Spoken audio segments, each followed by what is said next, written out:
Tiene la palabra la colega asambleísta Ana Belén Cordero.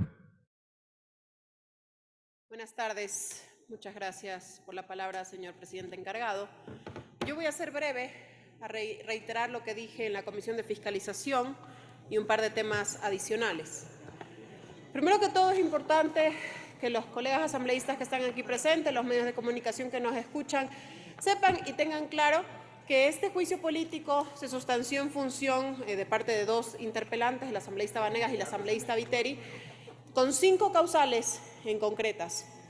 2 de ellas relacionadas a atención a temas de pacientes con enfermedades catastróficas y otras 3 sobre tema de provisión de medicamentos, en concreto de una farmacéutica que ya 2 asambleístas que me antecedieron en la palabra han estado mencionándola constantemente. Yo ni conocía la farmacéutica, sinceramente. Pero claro, cuando llegó a la Comisión de Fiscalización, por supuesto hay que revisar la documentación y empaparse a fondo de qué se trata el tema. Cuando se revisó la documentación remitida por las autoridades, tanto del Ministerio de Salud como del ARCSA, nos dimos cuenta que la empresa farmacéutica a la que hacen mención en este juicio político, que es la empresa Ginsberg, contaba a la fecha de suscripción del contrato entre el Ministerio de Salud Pública y la empresa pública, que es una empresa de logística que distribuye, entre otras cosas, medicamentos de la UTA, contaba con buenas prácticas de manufactura. Este certificado que te permite comercializar, entre otras cosas, medicamentos. De hecho, si no se hubiese permitido comercializar estos medicamentos, el ARCSA en su momento, cuando se suscribió el contrato en diciembre de 2021, hubiese retirado ese certificado e incluso ARCSA hubiese planteado los estudios en seres humanos o en consumo humano donde no se pueden consumir o no son aptas para el consumo humano. Sin embargo, aquello no ocurrió sino hasta mayo de 2022, cuando el contrato no solamente que ya estaba suscrito, sino que también estaba siendo ejecutado. Al final del día, esa entera responsabilidad del ente que certifica las buenas prácticas de manufactura y los medicamentos que se compran tanto en el sector público como en el sector privado. Así que a la fecha de la suscripción del contrato no existía prohibición alguna de comprar estos medicamentos a esta farmacéutica que no solo le vende al sector público, le vendía pues al sector público, sino también al sector privado.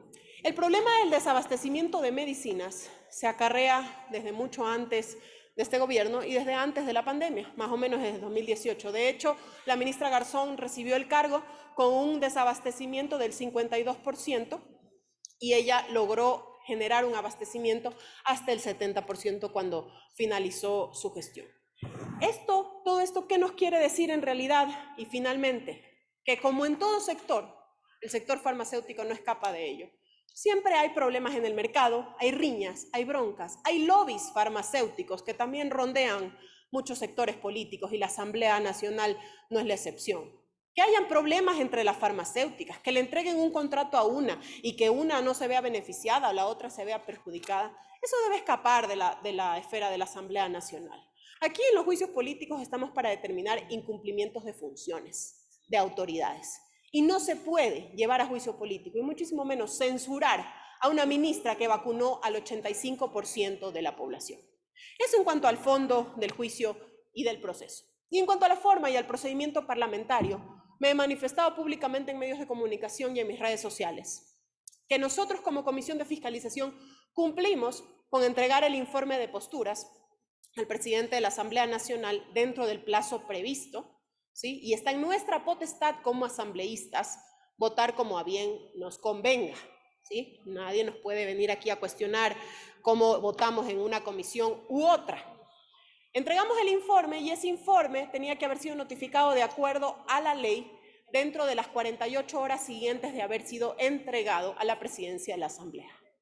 Oh sorpresa, ese día hubo el último partido del Mundial y no fue notificado ni a los 137 asambleístas ni a la exministra de Salud. Se notificó al día siguiente fuera de plazo, con lo cual, para variar, tiene que salir el pleno al paso.